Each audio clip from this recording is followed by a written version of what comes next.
trasladamos hasta Miami, en la Florida, en los Estados Unidos al está estado del sol.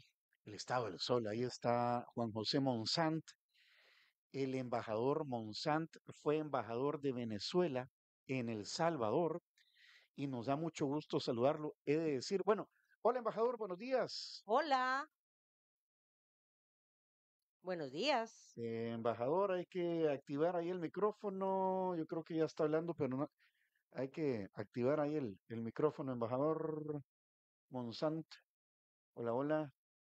Hola, Ahí está. hola, Hoy sí. Hola, embajador. saluda, gusto en saludarlos. Buen recuerdo de ustedes cuando los veía, los conocía en mis actividades diplomáticas en El Salvador. Bienvenido a El Corre-Corre de la Mañana con Diana Verónica Ramos y este servidor. Hemos de decir que esta entrevista la teníamos palabreada, Ujú. ¿verdad, embajador? Estábamos esperando nada más a que ocurrieran cosas, situación que ha ocurrido, para poder contactarlo. Y me imagino está usted muy, no sé, expectante, emocionado. Estos últimos días han sido muy de mucha información. De mucha información, de mucha, a ver, de estar pendiente de lo que está pasando, de cómo se van desarrollando los hechos. Juan José, y antes que nada, porque ya lo decía Tony, ha sido embajador de Venezuela en El Salvador. Si nos cuenta un poco quién es usted, su trayectoria, Juan José. Bueno,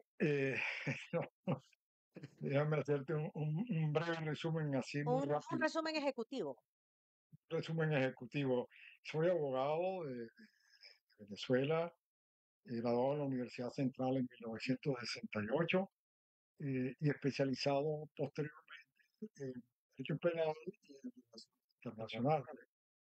Comencé digamos, en el servicio exterior,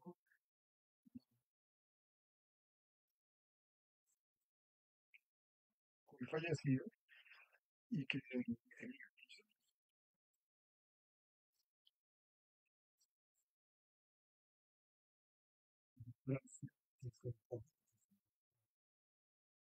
con él, ya por ahí, en la junta, lo visitar muchas veces a El Salvador, ya no era, y también pues Guatemala, Honduras, Costa Rica, Centroamérica, pero trabajamos mucho en Nicaragua y El Salvador, partidos políticos que en ese momento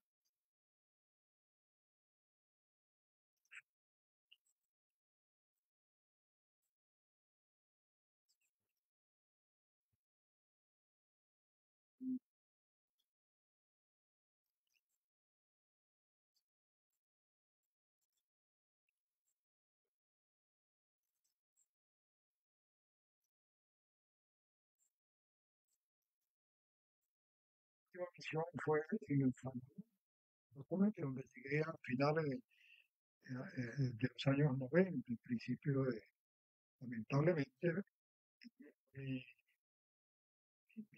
mi presencia en El Salvador se terminó,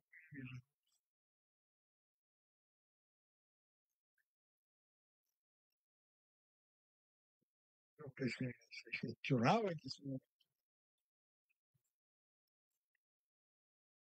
tener que declarar El Salvador como este Ujú.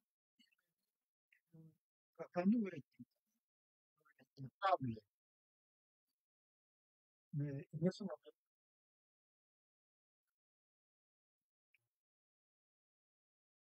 son íntima, fundamentalmente, al principio. En principio, sí. O Ujú. sea que usted fue Solicité, todavía, mi retiro, mi Del pensión servicio exterior. del servicio técnico. o sea, todavía fue un pelín, como dicen los españoles, un pelín embajador de Venezuela en el primer gobierno de Hugo Chávez, Así es, hasta que ya no pudo más. así es. Yo estuve allí un año, nuevamente,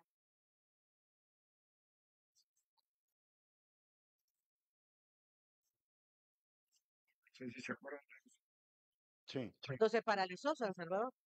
se paralizó. Exacto. Ahora hicimos pues el saludo particular a Hilda, cuando ella se retiraba del Salvador, yo te digo, por 3 días. Y era, pero, o sea, inmediatamente solicité mi jubilación. Y el presidente me dijo, mire, a quien yo conocía,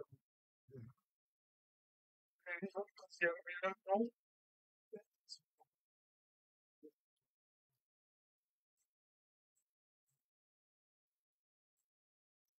votar. Y esta es la segunda votación. Ujú. Bueno, como en ese hay cosas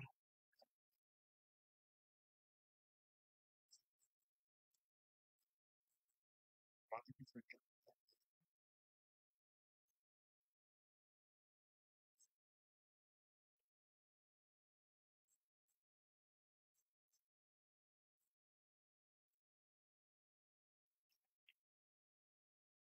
Eh, y eso se dio en muchísimas circunstancias. Iban, salían. Una vez capturaron a uno con un maletín lleno de droga, o el deslave.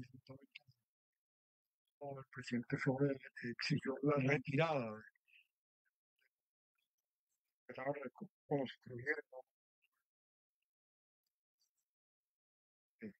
su deslave. Y yo me retiré ya definitivamente.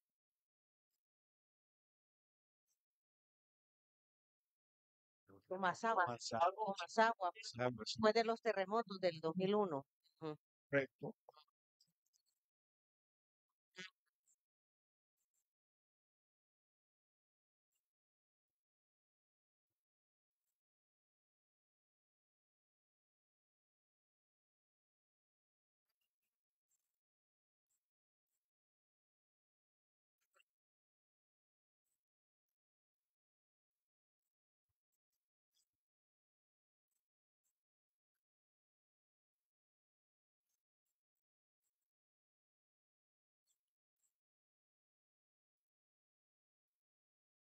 Vaya, Bueno, y hoy porque también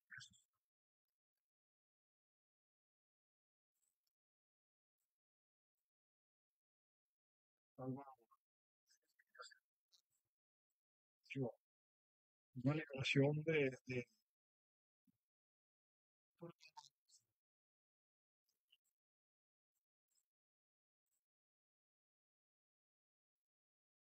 bueno, eh, modernización. embajador, ya pues, queda demostrado el arraigo que tiene con nuestro país, ¿verdad? La familiaridad que tiene con El Salvador. Y habiendo sido diplomático representando a Venezuela en distintas partes del mundo, cómo ha sido para usted y para la comunidad venezolana en la Florida, para sus amigos o sus compatriotas con los que me imagino ha estado en contacto? Se activaron durante el fin Sí, de semana, ¿cómo han definitivamente. sido estas últimas horas? ¿Cómo lo han vivido?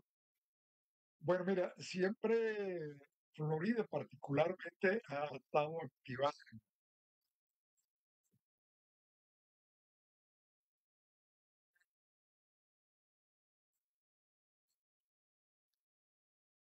Se habla mucho en El Salvador,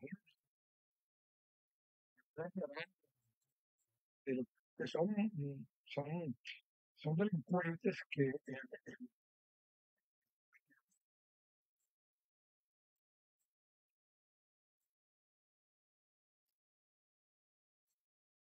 han creado los delincuentes, hicieron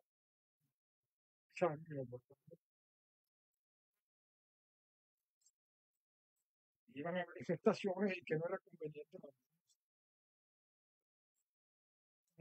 Habían países que no eran muy afines,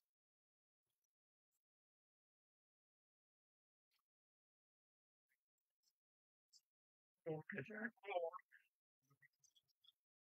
ya comenzaba a esta forma lo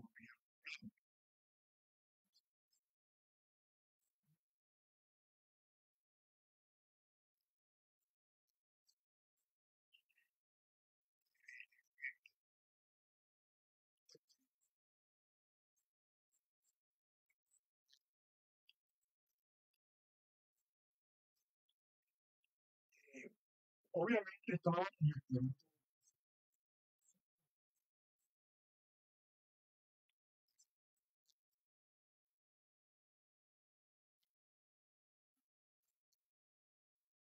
de la historia de Panamá y El Salvador. Ujú.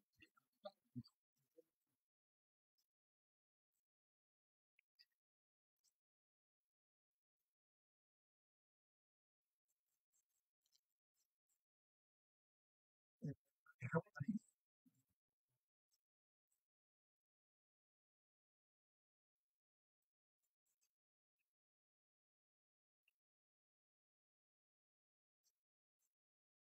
Mimetizado con la realidad, otros que lo pueden ejercer porque hay que prevalecer la realidad como médicos, abogados.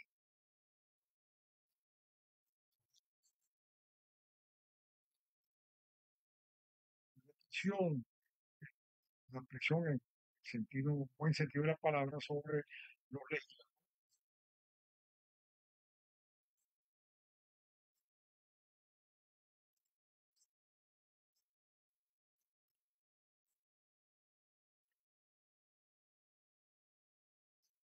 de Venezuela,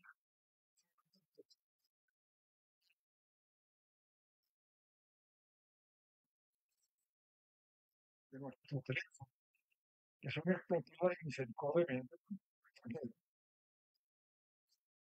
de terroristas con unos fines concretos, que es la desestabilización de los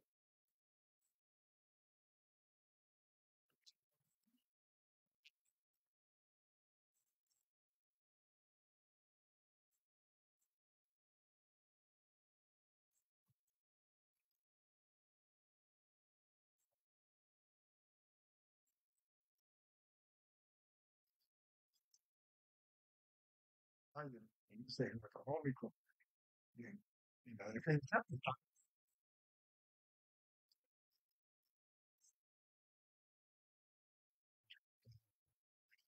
a los estados. Llega, y por supuesto llega mal.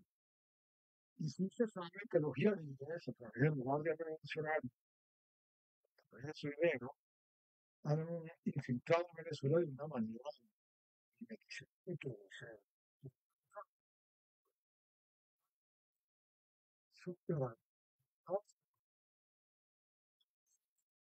la verdad,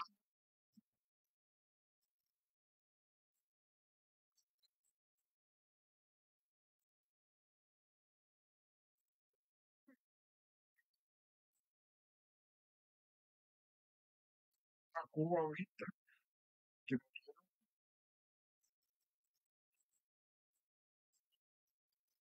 traficante, que es un empleado de Cuba, fundamentalmente, murieron 32 cubanos, pero los 32 cubanos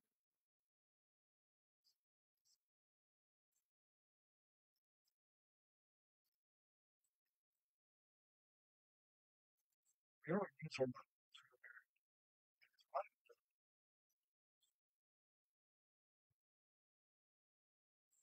Ujú, ujú,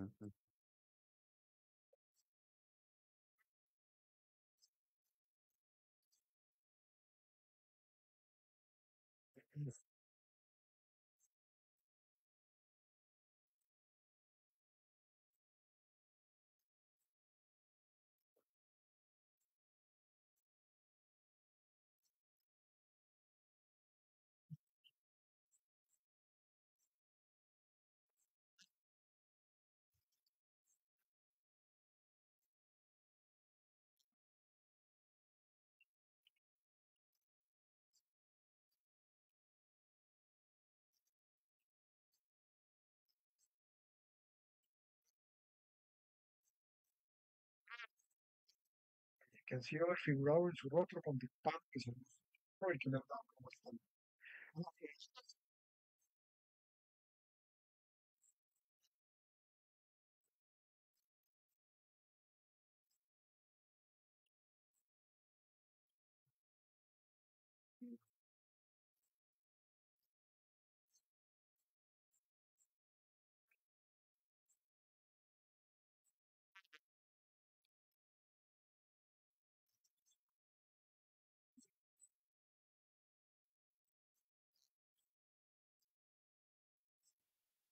en,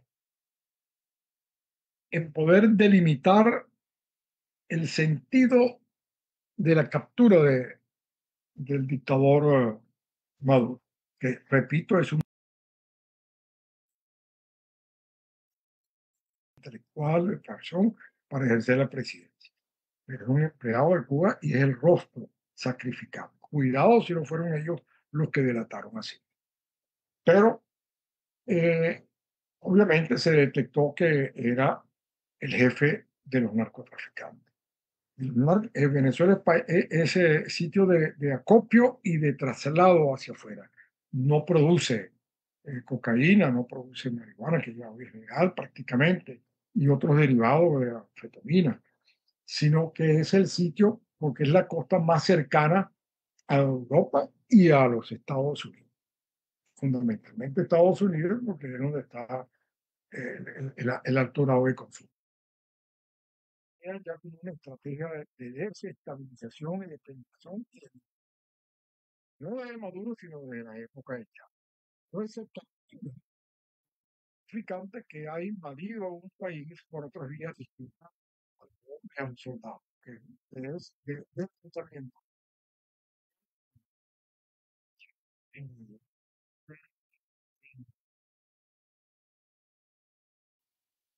Y eso se vio con la invasión de Hamas a Israel y las manifestaciones que se hicieron en Estados Unidos aquí soportadas por la penetración intelectual y trabajo de poco a poco de ir bajando la situación. Ya hay protestas sobre la captura de un criminal como Maduro, con un criminal confeso como Maduro, y que hoy comenzó en juicio. Hay protestas aquí donde las banderas de Venezuela, junto con banderas palestinas, están en las calles protestando por la invasión. En esto tenemos que estar claros. Sí, embajador, ¿y cómo, para entender un poquito desde El Salvador, vaya, todo esto que, pues ahora pasan cosas al otro lado del mundo y coletean en todas partes, ¿verdad? La globalización hace que todo interfiera en todo. Sí, Ujú.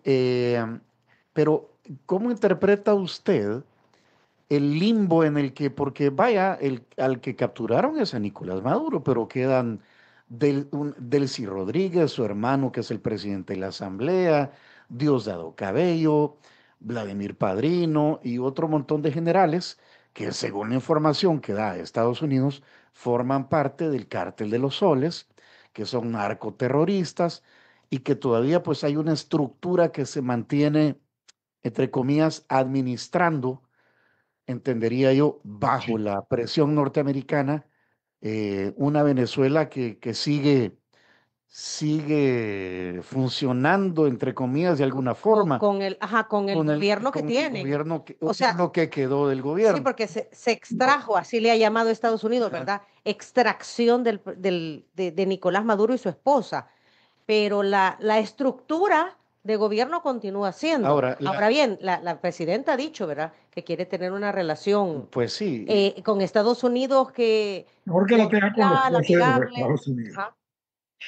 Mira, la preocupación de ustedes es legítima y es no solamente legítima a tal punto que es una gran preocupación que se ha instalado también en los venezolanos, no solamente los que están dentro de Venezuela, sino los que están afuera. O sea, ¿qué es lo que va a pasar ahora? Porque sí se capturó a Cilia Flores. Recuerda que Cilia Flores no la capturaron por ser la esposa de este, sino que ella dueña y dirigía también un clan. Acuérdate del caso de los sobrinos de Cilia Flores, que fueron capturados en la República Dominicana haciendo tratos para comprar cocaína y fentamina con unos agentes encubiertos de la DEA. ¿Ustedes recuerdan ese caso? Y que después ujú. el gobierno de los Estados Unidos negoció a los 3 o 4 años de haber estado presos, soltarlos o indultarlos, no me acuerdo sobre cuál figura, a cambio de que Venezuela entregara y devolviera a los Estados Unidos a unos ciudadanos norteamericanos capturados en Venezuela acusados de espías. Y no eran ningunos espías, pero era el arma de negociación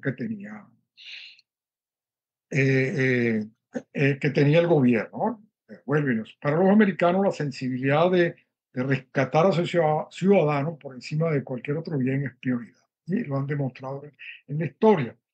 Es un error legal, es un error político, es un error moral, considero yo, fundamentalmente, porque no dejan de ser narcotraficantes por haberlos negociado, pero estamos en la real política. Ahora, en este caso se extrajo a dos, a dos ciudadanos venezolanos de altísimo nivel, pero no por el cargo que ejercen como presidente legítimo, ilegítimo que es, o porque violó la Constitución, sino porque han sido señalados por las autoridades norteamericanas por investigación y acusados de ser los capos del narcotráfico, uno de los capos del narcotráfico. Es obvio que tiene que caer en la máxima figura. Si hay una estructura de protección del narcotráfico para la salida, pues la cabeza es el responsable. Ahora bien, se capturó y se llevó. Esto ya significa que el deterioro que ha venido sufriendo la estructura permítanme llamarlo el tren de Miraflores, porque son delincuentes, violadores de derechos humanos que tienen juicio en la Corte Penal Internacional abierto y que acaban de sacar la oficina de ellos. Lo hizo Chávez todavía, lo hizo Maduro todavía en el poder. Lo acaba de sacar a una oficina de la Corte Penal Internacional.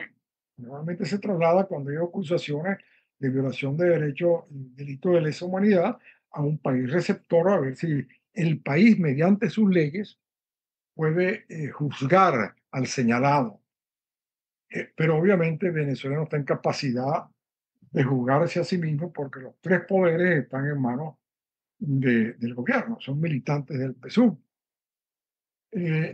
Entonces, ¿qué es lo que sucede ahora? Ellos en sí mismos han entrado en una etapa de descomposición.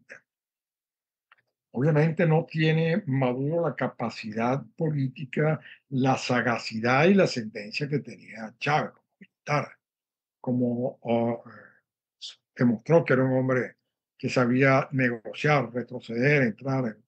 Ya lo han visto bailando permanentemente en las manifestaciones y después acusando a Estados Unidos y concilitas y de manera indigna. Entonces, esto está requebrajando. Ahora, ¿qué sucede? Este es un planteamiento que se ha hecho la oposición, está dentro y fuera de Venezuela.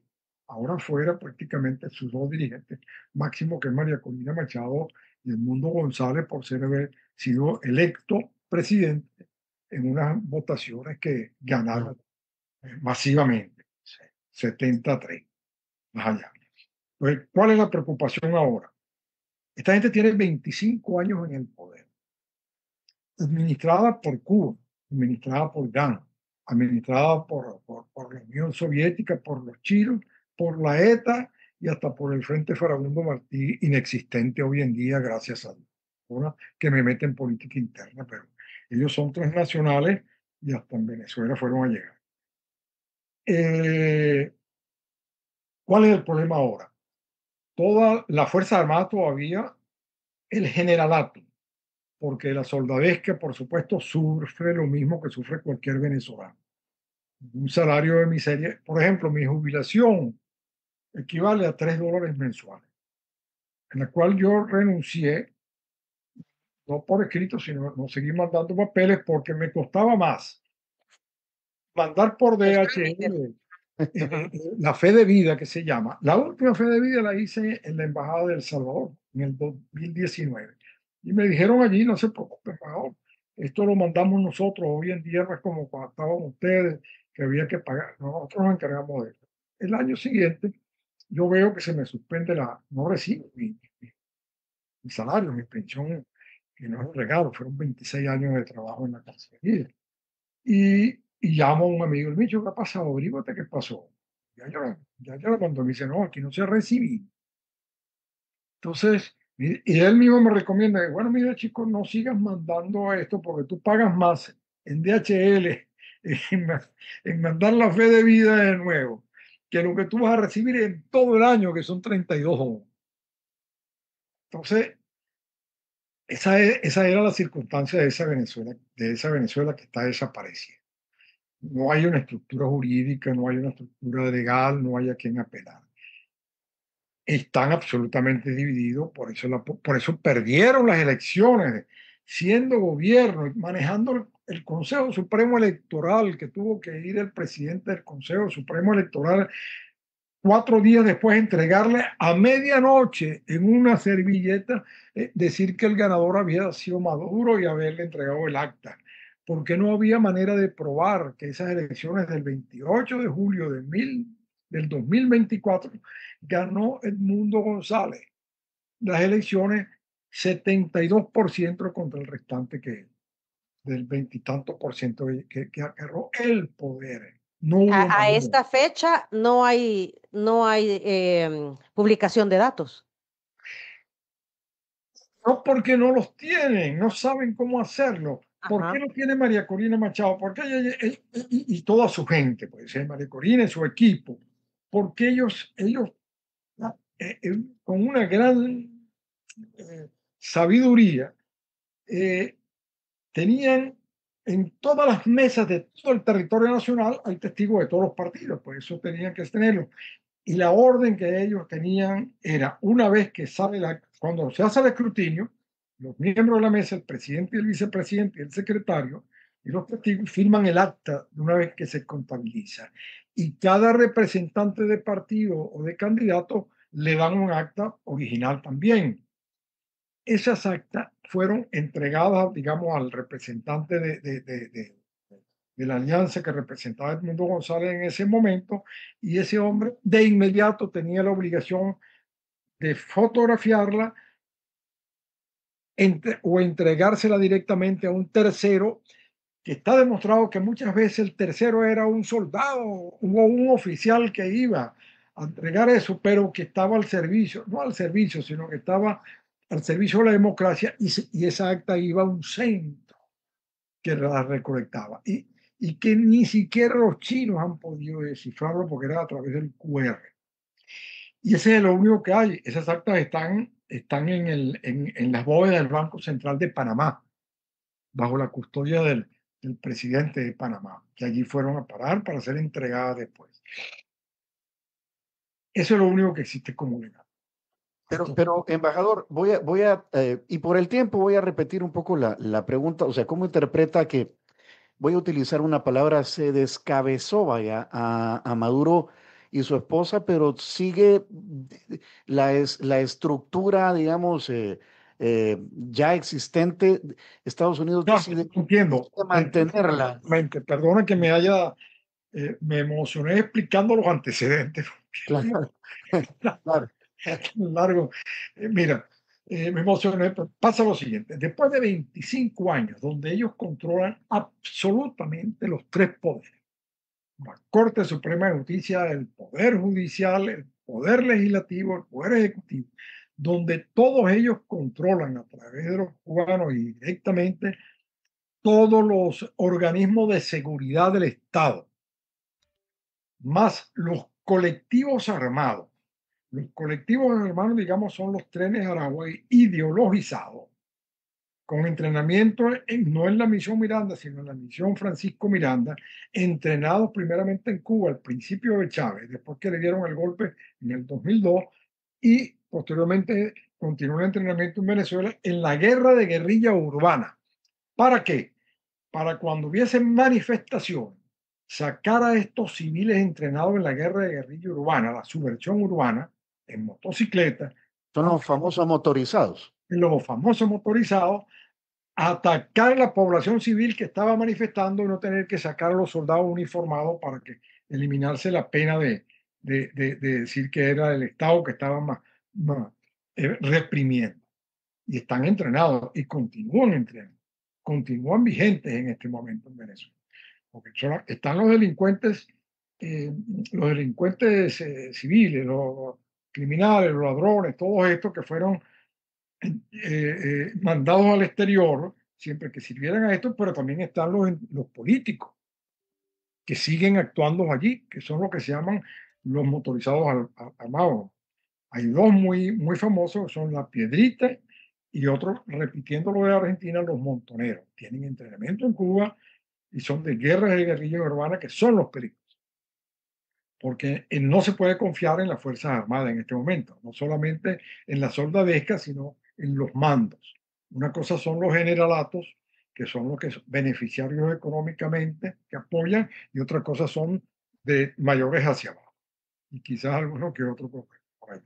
Ahora bien, esta estructura de represión está incólume, está allí, lista para actuar. En segundo lugar, está también listo para actuar los tribunales, para meter preso a la gente, porque son ellos mismos, sin juicio, va, punto. La fiscalía, todos los poderes del Estado, los ministerios de Hacienda, los ministerios. Eso significa que si mañana llega Edmundo González, forma un gabinete y con quién y cómo va a gobernar si no controla No, no se puede. Sí, no, ajá, ajá, ajá. las Fuerzas Armadas, si no controla el Ministerio de la Economía, el Banco Central, los motorizados. No olvidemos que todavía está presente en Venezuela los militantes de Hezbollah, y que a lo mejor ustedes pueden tener algunos con pasaporte venezolano allí, que fueron emitidos pasaportes venezolanos a militantes de Hezbollah, a militantes también del Farabundo Martí, a cubanos por docenas y a iraníes y palestinos. Esos han regado por todo el mundo. Una de las primeras cosas que tienen que hacer es sellar los pasaportes, todos los pasaportes, a partir del momento en que se tome el poder en Venezuela, la legitimidad. Juan José, ajá, una Entonces, fíjate, consulta. termino con esto porque sé Ok, cuál es la inquietud. ajá. Entonces, para que Edmundo González pueda ejercer la presidencia de la República y formar un gabinete, tiene que controlar los ministerios y el orden público. Si no, ¿a quién le va a dar orden? ¿Y quién va a administrar eso? Tiene que haber un periodo que, en mi concepto muy particular, en casos como este, antes de comenzar la legitimidad y la legalidad normal, como fuera un traspaso de mando, como ustedes han venido haciendo en los últimos años, o en Estados Unidos, Francia, España. En España, cuidadito si hay traspaso de mando. Pedro Sánchez y Podemos, sabes cómo, en qué anda. Ahora bien, fíjate tú, lograr la administración, la recuperación económica, el orden legal, la detención, eso no lo puede hacer sino una junta de gobierno provisional que se encargue de poner orden en Venezuela, que se encargue de ubicar y poner preso y detener o enfrentar con todos los medios a todos estos motorizados que están allí, a todos estos iraníes, a todos estos agentes extranjeros, a todos los cubanos.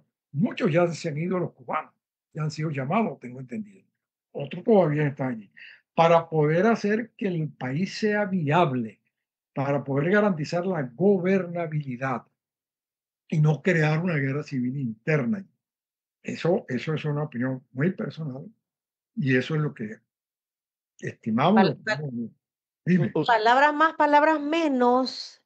Juan José, el presidente Trump en las últimas declaraciones ha dicho que Estados Unidos va a, no sé si ocupar la palabra, liderar, administrar el país, ¿verdad? Administrar, dijo.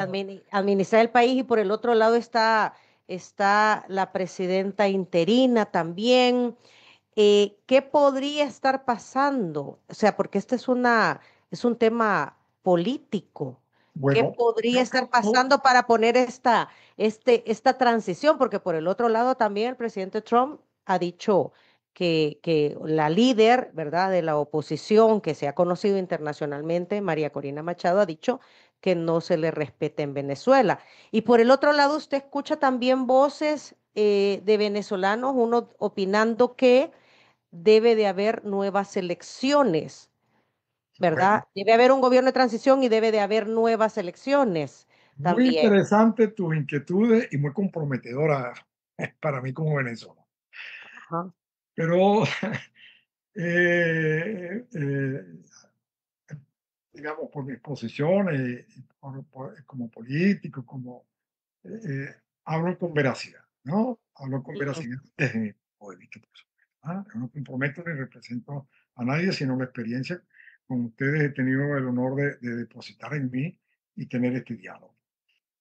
Mira, hay que decir lo que hay, vamos a aclarar dos cosas. En primer lugar, Trump dijo algo que es absolutamente irrebatible. Ellos sacaron y cortaron la cabeza. Pero esto que hemos estado hablando nosotros anteriormente, ¿qué va a hacer ahora si la estructura sigue igual? ¿Cómo controlar la administración pública? ¿Cómo controlar los motorizados armados? El Ejército de Liberación Nacional de Colombia, la FARC de Colombia, que están asentados en territorio venezolano. Es decir, la única manera de garantizar esa viabilidad es que, como dijo Trump, y lo hubiera dicho cualquiera, el francés, el alemán, el noruego, que viniera a tomar esta decisión de capturar a un criminal como Maduro, es, bueno, no podemos retirarnos así, sino que vamos a darle seguimiento a lo que va a pasar, porque no se trata de llevarse a Maduro y continuar toda la estructura. Entonces, ¿qué se necesita? Yo imagino que este análisis que hemos hecho nosotros tres en este momento sobre la viabilidad gubernamental, que por qué yo presento la idea de una junta de gobierno provisional, que se encargue de organizar y limpiar a Venezuela de las mafias para entregar el poder, ya sea con nuevas elecciones o reconociendo las elecciones pasadas, ese es otro tema, pueda entonces el nuevo gobierno democrático con los tres poderes separados o el cuarto poder, que es la opinión pública, actuando, reorganizando la economía, oye, volver a integrarnos al mundo de los países civilizados como ustedes, por ejemplo, como Rica, como Francia, como España, como éramos nosotros y como ustedes nos conocen. Entonces, yo creo que esa es la idea de quién puede hacer esto. Mira, hay dos tesis que están por allí sonando desde hace meses. No sé si ustedes se acuerdan que hace un par de meses, cuando se estaba ya en estas negociaciones y ya se sabía que Estados Unidos iba a hacer algo, eh, se lanzó una tesis de que Delcy Rodríguez se ofrecía o alguien le ofrecía ser la persona de transición. ¿Recuerdan de esa tesis? Ujú. Sí, sí, sí. Ajá. Entonces, bueno, eso tiene dos peligros. Uno, aceptar eso significa que ella no va a desmantelarse a sí misma, porque ella es cómplice de todo esto y ella es cómplice de crímenes horrendos. Ella es cómplice de un desmantelamiento del capital venezolano. Acuérdense de las maletas en España, ese es un solo caso nada más. Sí. Entonces, ella y su hermano Jorge Rodríguez, que es el actual presidente de una asamblea nombrada por ellos, iban a administrar a sí mismos, iban a ceder el poder a sí mismos. ¿Cuánto tiempo se iban a llevar? Le dijeron que no, que eso no era viable. Nada, imposible, se van.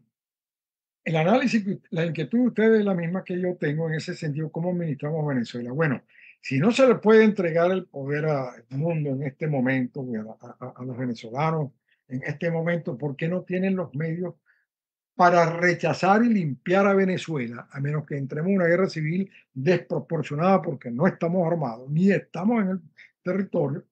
Pues allí Estados Unidos tiene que quedarse, como dice, no tutelando, sino vigilando que se produzca el desarme, el desmantelamiento de la estructura criminal y, algo muy legítimo, que se le pague a los Estados Unidos el precio de las inversiones realizadas en Venezuela en materia petrolera, a Chevron y a ConocoPhillips, y que fueron no que fueron confiscadas y nunca se les pagó. Pero no solamente a los Estados Unidos, aquí hay empresas españolas, hay empresas venezolanas, hay empresas italianas que Chávez ordenó confísquese, confísquese. Y el fruto de un trabajo de 20 generaciones o una generación o 3 generaciones se perdió porque nunca le pagaron. El Estado ahora tiene que recompensar su inversión de esta gente. Eso es un derecho adquirido y necesario. Pero yo me imagino que eso, que es legítimo y que debe hacerse, y además lo necesitamos, no estamos en capacidad nosotros de rescatar, amigo, Verónica, de rescatar toda la estructura productiva, me refiero a la fábrica de refinación, porque Ujú. también fueron abandonadas. Esta gente no le interesaba Venezuela. O sea, es como un carro que si no le pones aceite se te queda en la calle. Si no le cambias los cauchos, se te desliza cuando llueve. Ellos abandonaron el mantenimiento de eso. La inversión para rescatar la producción del crudo, ni siquiera el refinamiento, es inmensa. Es como que si fuera nuevo todo. Entonces eso tiene que hacerlo también un gobierno provisional. Por eso yo hablo de una junta de gobierno provisional. Si hay Pero que no, hacer pero elecciones de nuevo, como que es una tesis que esta mañana la oí mucho, mira, hagamos elecciones de nuevo, si no hay duda alguna. No hay duda porque se ganó 70-28. Y en este momento que la gente ya perdió el miedo de expresarse, se va a ganar 94. 94 se va a ganar. Y no van a meter por estos iraníes, cubanos en el Congreso. Eso no va a pasar, eso no va a pasar. Porque el Venezuela va a poderse expresar libremente sin el temor de que se lleven a la hija o al hijo o lo metan preso o lo boten del trabajo. Entonces, para ser realistas, en esto hay que ser realista. Hay que leerse a Sun Tzu con el arte de la guerra. Tiene 2000 y pico de años. Eso no ha variado. Una cosa es la teoría y otra cosa es la práctica. ¿La práctica cuál es? Para gobernar con pleno derecho, con los tres poderes, y rescatar de una economía centralizada del Estado a una economía de libertad de mercado y de opinión como tú y Verónica están allí haciendo todos los días, se necesita una estructura que garantice eso. Separación de poderes, libertad económica, control del Estado, por supuesto, de la delincuencia, de todo, y un objetivo, el que es la seguridad jurídica en el eh, Estado. embajador, he escuchado y leído muchos comentarios relativos a Ah, que en la conferencia de prensa que dio el presidente de los Estados Unidos, Donald Trump, no habló de derechos humanos, no habló de soltar presos políticos, no habló de, Democracia. de democracia, de balance de poderes, todo lo que acaba de usted de mencionar que es necesario para que camine, pues se administre un país, sino que se dedicó directamente a hablar de explotación de los recursos petroleros de Venezuela por parte de los Estados Unidos. Bueno, ya se sabe que Donald Trump tiene una visión más comercial que diplomática o que más empresarial, más empresarial, vaya. Ajá. Usted lo ha dicho muy bien. porque no hay Entonces, regla, en la empresa esta no hay regla. sí, pero Para no hablar de libre mercado, que sí es, digamos, un espíritu competitivo necesario, ¿no? sí, como venezolano, cómo interpreta eso? Mira, bueno, yo no soy psicólogo, pero sí soy, como ustedes, observador del hecho político. Eh, Algunos me toman el pelo y dicen que yo soy más periodista porque yo escribo, entre otros, yo escribo en un diario de mucho prestigio de ustedes de El Salvador, no cuando era embajador, sino al salir. Nosotros cuando ejercemos la función de diplomática tenemos prohibido Sí. Opinar, Hay que claro. decir, usted escribe en Diario El Mundo, ¿verdad? en el mundo, sí, Sí. semanalmente. No, perdón, quincenalmente. Antes lo hacía Ah, semanalmente y con las dificultades de tiempo y todo esto lo hago quincenalmente. Eh, Allí lo dirige, pues, es un buen diario muy tradicional de El Salvador, por supuesto. sí. Una familia honorable y tienen ustedes magníficos periodistas. El jefe de redacción es Álvaro, creo que ustedes deben de conocerlo. Álvaro Cruz Álvaro Rojas. Rojas. Álvaro, debe de conocer, tiene muchos años, hijo, establecido aquí. Sí, un saludo para Bueno, Álvaro. pero la pregunta tuya es válida, ¿no? Yo creo que en esto tenemos que ser muy fríos, ¿no? Poco sentimentales, poco sanguíneos. El temperamento del presidente Trump, yo no lo comparto, pero es el presidente de los Estados Unidos. Yo no te parto porque, bueno, yo fui criado distinto, y tú fuiste criado distinto, con unos valores familiares distintos, con un colegio religioso donde estudié en La Salle, y después por opción propia. Creo en la libertad de mercado, pero creo en la economía en función del hecho social.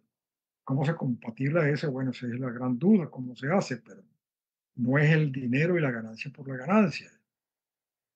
Muy respetable eso, pero nosotros tenemos otra formación. Creemos que la economía debe estar al servicio del hombre y no el hombre al servicio de la economía. Pero ese es otro tema. Pero sí ustedes como yo conocemos el temperamento y el lenguaje. Obsérvalo cómo Trump ha conseguido todo lo que ha querido de todos los países, incluyendo de China y el otro rebelde que era Brasil. Simplemente llevándolos al extremo como comerciante que es, como hombre empresario, al extremo de una negociación comercial. Bueno, chicos, te subo los aranceles a 120%. En el caso de Brasil, a 120%, pero ¿cómo? ¿Cómo entra entonces el acero mío? ¿Cómo vamos a competir? Bueno, esa es mi idea. Terminó Lula del foro de Sao Paulo, el último de los comunistas que queda reciclado en América Latina y en el mundo, negociando con Trump, pero que es utilidad. Lo mismo hizo con China. ¿Cuánto tiempo tenemos nosotros observando ese riquirraque entre China y Estados Unidos y terminaron ahora en el arreglo de los aranceles? Con México, que no se podían construir carros, que no podían hacer esto porque iban a subir, volvieron otra vez a llegar a un acuerdo. Entonces, va para allá. Entonces, esa es una manera de ser que también el político tiene que interpretar frente al adversario o frente al amigo o frente a la negociación. El otro, yo no estoy de acuerdo en la manera en que él se expresó en el Camino Machado primero, porque no es cierto que él dice. Yo imagino de buena fe que él se refería mentalmente a Delcy Rodríguez, a quien sí conoce bien, porque tiene todos los informes de todos los organismos de seguridad y de sus embajadores y diplomáticos de Venezuela. Saben quién es esta señora, una delincuente más peligrosa que el mismo Maduro. Es una delincuente, él y su hermano delincuentes criminales que han ordenado muertes. Entonces, pero es la vicepresidenta, ilegítima, por cierto. Allí pero no estamos en un Estado de Derecho. Cuando él dice que es nombrada la vicepresidenta para que se encargue, vaya usted a saber lo que negoció Delcy Rodríguez de asumir esa postura frente a esa la va a tumbar a Diosdado Cabello en cualquier momento. Pero ¿qué es lo que hace ella? Ella lo que está negociando con su lenguaje ahorita es que la dejen tranquila, que le dejen su capital afuera, que no se la vayan a llevar presa y garantizar una transición que yo no creo que ella esté en capacidad de hacerlo, pero sí el desmantelamiento de la estructura del poder represivo. Si tú señalas que Trump, perdón, que Maduro era un presidente ilegítimo, y lo es, porque ni siquiera ha mostrado las actas, como dice Diana Verónica. Coño, si tiene el poder electoral lo controlan ellos y no enseñan las actas que ellos mismos controlan. Entonces, si tú dices que él es ilegítimo, es ilegal, pues la vicepresidenta o los nombramientos que él haga también son ilegales, porque tienen un origen ilegal. Entonces, el nombramiento de esta señora, desde el punto de vista jurídico, es ilegítimo, es ilegal, tan ilegal como es el ejercicio de gobierno de Maduro. Pero es lo que hay, porque poner a Diosdado Cabello es más peligroso, porque ese sí se la está jugando completa. Hay una recompensa de $50 millones por él, porque era el protector de la... Y está señalado también en la Corte Penal Internacional, se le sigue un juicio o una investigación, está en proceso de investigación de violación de derechos humanos. Sí, y está en el mismo parte judicial de Maduro en Nueva York. La única que no está es Delcy Rodríguez. De ahí sí está Es la Diosdado. única que no está, Delcy Ah, Rodríguez. No sé si ella está metida en el tráfico de drogas, porque ella como que le gustaba más hacer dinero a través del petróleo, al punto que terminó dirigiendo la Corporación Venezolana del Petróleo. creo que todavía ejerce ese cargo, si no se lo pasaron a otro. Y ella tenía mucho interés en todo esto. Manejaba Ujú. aquí, vendía los barcos fantasmas. Hay un reparto de dinero de unas dimensiones que pueden creer que puede ser el presupuesto del Salvador de un quinquenio completo, porque era petróleo crudo, minería, todo, la droga, un desma. Sitúense ustedes dos, lo que se propuso en Venezuela fue el desmantelamiento y fraccionamiento del territorio, y lo fueron consiguiendo, y el desmantelamiento de la nación venezolana. ¿Qué es una nación? La nación venezolana eres tú, es Verónica, soy yo, Venezuela, porque es el recuerdo histórico de los abuelos, las tradiciones, las leyes, el árbol que tuviste, el colegio, las costumbres que tú tienes, tu educación, que eso es una nación que comparte un grupo de personas en un territorio. A nosotros se nos fraccionó y se nos inventó hasta otra historia. Esta historia, en Venezuela no se estudia historia. Bolívar, profanaron el rostro de Bolívar, la tumba de Bolívar. Crearon un Bolívar inexistente. Bolívar era un tipo, el único monarca de la monarquía que yo oye en aquel millonario, la familia. Entonces, la historia de Venezuela reciente inclusive fue borrada. Y todo nació, y eso es muy propio de los regímenes socialistas, comunistas, o como lo llaman ahora, podemistas, o boquistas, como está haciendo Pedro Sánchez en España, borrando la historia. No, no puedes borrar la historia está ahí.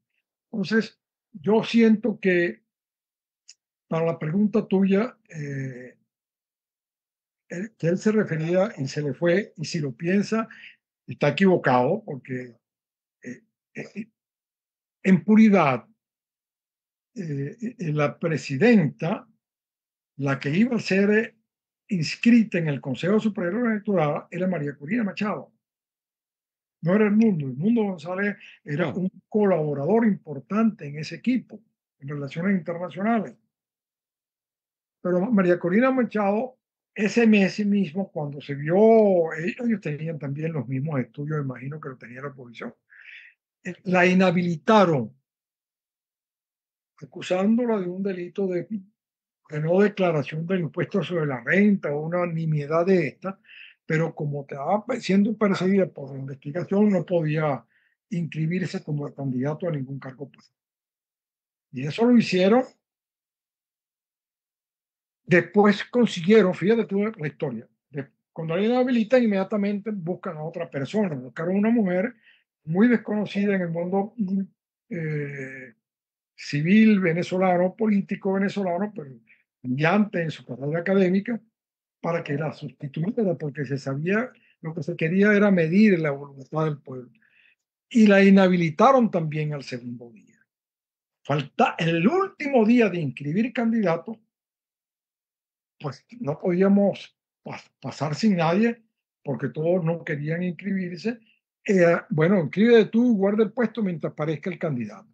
Y vencieron las dos, llegó a las 12 de la noche y Edmundo era el candidato inscrito. Y se realizaron las elecciones. Claro, claro. Eh, Bueno, antes de terminar, yo no quisiera dejar de lado preguntas que hace también nuestra audiencia. Dígame. Bueno, primero saludar a Francisco Blanco, que está ahí en la transmisión de Facebook Live y dice saludos a todos. Y por el otro lado hay dos interrogantes. Buenos días, embajador, dice Germán Hernández. Yo no entiendo cómo es que Cuba sigue teniendo influencia en Venezuela, ya no están los Castro. Cuba no genera un beneficio económico a Venezuela, es solo influencia ideológica. Y por otro lado, Luigi, que está en California, salvadoreño que reside en California, pregunta, el presidente dijo que este proceso de libertad no será gratis, pagarán cada dólar invertido, se refiere a declaraciones del presidente Trump. Ok. Muy buenas las dos, muy buenas las dos.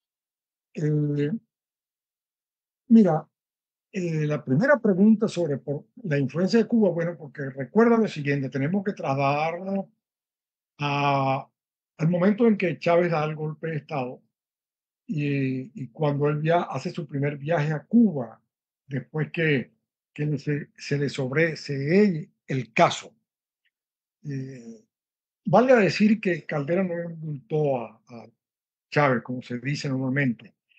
Ya habían sido sobreseídos e indultados por los gobiernos anteriores, ¿no? En las juntas provisionales, los gobiernos provisionales. A él se le sobre el caso porque era prácticamente el último militar a quien ni siquiera se le había seguido el juicio, ni se le había abierto el juicio, y había vencido el tiempo para que tú presentes el caso en los tribunales. Y si, como el mismo Caldera dijo, si fue el único que se rindió, y se han soltado a los otros, ¿cómo no vamos a soltar al que se rindió y entregó el poder?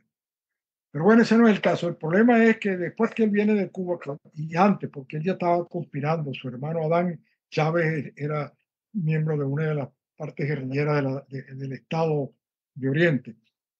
Este fue un proyecto ideológico, eh, totalitario, estatista, yo no sé si comunista, pero estatista y castrista, al punto que él llamaba a Fidel Castro su padre. Y una vez que él toma el poder, las primeras cuestiones fue su seguridad fue de las avispas negras, porque él no confiaba en la seguridad y en la policía anterior. Y allí llegó, la segunda fue ponerle la mano le entregó la distribución y la emisión de la cédula de identidad, el DUI de ustedes, a los cubanos. Ellos manejan, como le dije al principio, la emisión de pasaporte y la emisión de cédula de identidad. La cédula de identidad es el DUI salvadoreño. Después los puertos y aeropuertos. ¿Por qué? Porque los puertos y aeropuertos es donde iban a entrar los cubanos, los guerrilleros estos de Hezbollah, el control de los pasaportes y la salida de la droga y la salida del dinero y de los lingotes y de los minerales raros. Y este fue un proyecto ideológico totalmente, estatista. ¿Por qué estatista? Porque, bueno, en una democracia, por ejemplo, este buque fantasma cargado de petróleo que capturó hace poco la escuadrilla que está en el Mar Caribe, de un barco fantasma llamaban. Yo me estuve averiguando, no entendía muy bien. Claro, era un barco pirata como los del siglo XV, cargado de petróleo venezolano que iba a la venta del mercado internacional ilegal al mejor postor. Ahora, ese dinero de la venta de ese petróleo, porque era un petróleo que no estaba registrado, el dinero entraba directamente a Miraflores. Cuando no debería entrar a las arcas venezolanas, porque ese es parte del patrimonio de la nación, para las escuelas, para las vías de comunicación, para que pagar sueldo, Iba al mercado negro y no pasaba por PDVSA. o sea, no empezaba por ningún lado. Entonces, oye, y así durante 20 años. Entonces, eso no se puede hacer sino un Estado estatista, llámese marxista o simplemente delincuencial, como la mala salvatrucha que toma el poder, pues. La mala salvatrucha no le interesa que lo que exporte El Salvador pase por el Ministerio de Finanzas y por el Ministerio de Hacienda, porque es un dinero de ellos y verán cómo lo reparten. Eso es lo que estaba pasando. Y por eso, amigo, que hace la pregunta, era si era un concepto ideologizado, estatista, al principio marxista, castrista y después delincuencial. Después se dedicaron cuando cayó el muro y vino el rescate de la democracia y vino el rescate del Estado de Derecho en toda América Latina. El Salvador fue uno de los primeros países que rescata el Estado de Derecho. Eh, bueno, se está viendo los efectos. El presidente era uno de los primeros miembros del clan de Adán. La segunda pregunta, ¿me la puedes repetir, por favor? Sí, es de nuestro amigo Luigi, que está en California, y dice que el presidente Trump dijo que este proceso de libertad no será gratis, que pagarán cada dólar invertido. Bueno, eso es totalmente cierto y válido. Cuando, repito, yo no estoy interpretando a Trump, no lo conozco, no soy de su partido, no soy de ningún partido en Estados Unidos, no soy ciudadano, no me meto en política interna, pero no, soy analista, como usted, pues, observo el hecho social y no puedo hacer una cosa diferente. Él es fundamentalmente un hombre de negocios y está administrando su país así y el país le gusta hasta el presente así. Y dentro de eso está rescatando algunos valores que se estaban perdiendo, como la seguridad nacional, por ejemplo, como la contención de estos movimientos de Hamas o del Medio Oriente en las universidades estadounidenses, como Harvard, y entonces cuando hay un ataque a Israel y violan a las mujeres y se llevan 240 secuestrados y matan a 1000, sacan unas banderas palestinas de defensa. Pero bueno, chicos, si vives en una democracia, ¿cómo tú vas a estar apoyando un gobierno que está atacando otra democracia? Entonces, pero voy al fondo de la pregunta. El fondo de la pregunta es, aparte de que él piensa como empresario y no como político, es lo siguiente. Las empresas estadounidenses fueron confiscadas en Venezuela, no expropiadas. Cuando el Estado expropia, paga el precio del valor de lo expropiado. Y si el expropiado no está de acuerdo, va a un juicio, puede demandar al Estado diciendo, no, eso vale más de lo que usted me está dando. Cuando se expropia, cuando el Estado confisca, simplemente Confisca. confisca, te quita el valor de tus acciones, te quita el automóvil, te quita tu casa, te quita los libros, lo que estés produciendo. Entonces, Estados Unidos, pero no solamente Estados Unidos, no solamente la Conoco y el Chevron, hay empresas italianas, hay empresas venezolanas, muchísimas, hay edificios venezolanos, hay comercios venezolanos, centros comerciales confiscados y no pagados. Eso lo confiscó el Estado, quien ejercía el poder en ese momento. Entonces, cuando él dice, vamos a cobrar, sí, por supuesto que tiene que cobrar. ¿Cómo lo va a cobrar? Bueno, no sé cómo lo va a cobrar, pero tiene que cobrarle. Tiene que cobrar lo que el particular invirtió aquí y le robaron. Y tienen que cobrar los venezolanos que les confiscaron sus edificios, sus negocios, sus centros comerciales, agrícolas o pecuarias, las haciendas, tienen que pagar lo que le quitaron a él, que le robó el Estado. Tiene que pagarlo el Estado. ¿En cuánto tiempo? Bueno, en Estados Unidos me imagino con la extracción ya está Chevron allí. Regresará Conoco a seguir explotando, pero tienen que invertir lo que nosotros habíamos dicho al principio, rescatando y poniendo en funcionamiento la extracción y refinación del petróleo, del crudo, porque eso fueron abandonadas. Ustedes tienen el recuerdo, cada ratico se incendiaba una destilería de petróleo porque no se le daba mantenimiento a nada. Sí. Dijo Entonces, que podría ser hasta peligroso poner a funcionar ahorita algo que está con varios años sí, de porque abandono. Sí, ya habrán leído cada momento que ellos, que explotaba una refinería o algo parecido que tenía algo que ver con el petróleo, y ellos decían siempre que era un saboteo, pero ¿cómo va a Sabotaje, ser sí. sabotaje si eso está en manos de ellos? Sí. Y la Guardia Nacional está permanentemente allí y todos sus funcionarios son de ellos. ¿Y qué capacidad? Si la oposición hubiera tenido esa capacidad de paralizar Venezuela y la represa de Guri, oye, fuera gobierno y no estuviera en Miami o en El Salvador o en España donde está ahorita. Entonces, eh, amigo de California, lo que le voy a decir es lo siguiente, y eso es cierto, lo digo de corazón, lo que se va a hacer es refundar una república. Sí. Quedémonos ahí, embajador, porque nos dice la producción que se nos acabó el tiempo. Afortunadamente, pues hemos tenido bastante tiempo para escucharlo. Hay un montón de detalles que desconocía, sí, sí, que nos ha claro. aportado. Hay que conocer los antecedentes Sí. y el marco de referencia. Y bueno, es la noticia del momento y hemos querido abordarla. Agradecemos su tiempo, sus conocimientos y cuando venga a visitar a cualquiera de los cuatro nietos, pues nos avisa para tenerlo aquí en cabina, embajador. Ha estado con nosotros Juan José Monzant, fue embajador de Venezuela en El Salvador. ¿Cuántos años fueron entonces? Bueno, pero fíjate lo siguiente, también me gustaría para ir a hacer un deporte que practicaba muchísimo y el hijo me dijo que tú lo practicabas, que es el buceo. Yo me conozco todo el fondo del lago de Ilopango y el de Comalapa, que a través De de El Coatepeque, Salvador Diver Coatepeque. y de Alex Ahun El Salvador Divers, yo creo que ahí nos conocimos, embajador, echando y burbujas. posiblemente, porque yo era fin de semana y terminé inclusive trabajando en El Salvador Diver en forma ilegal. Porque yo renuncié, me quedé viviendo en El Salvador. Y ya yo me había hecho, ¿cómo se llama? Dive Master, Instructor no, de buceo. Ya yo me había hecho Instructor. instructor de Dive buceo. Master.